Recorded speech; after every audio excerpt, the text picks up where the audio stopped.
I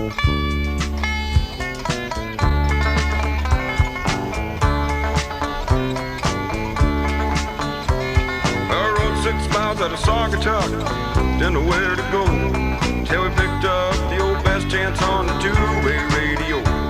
Said I made miles out, I got 3 in the box, and one guy getting sick. Now I'm marking fish at 110, and the fog is getting thick.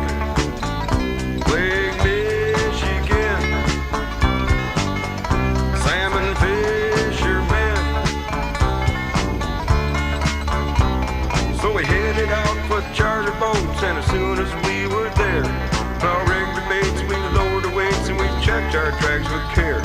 Then we sat back and we popped the top, didn't say a thing.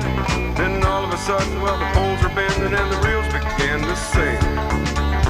Lake Michigan, salmon fishermen.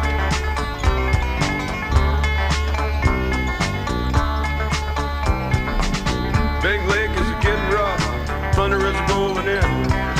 12-foot rollers ain't big enough to scare those fishermen. Yeah, the Coast Guard's on the radio, says storm isn't gonna break. If you guys don't get off now, you're gonna blow right off this lake.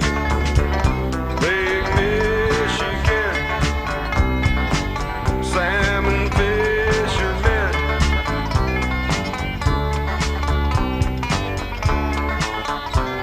Well, the running maid and the glory bee are tossing side to side. Lightning is a flashing and there ain't no place to hide. Now the best chance on the radio says the boys I'm a heading in. Well, we got our limit when the weather's nice. Well, we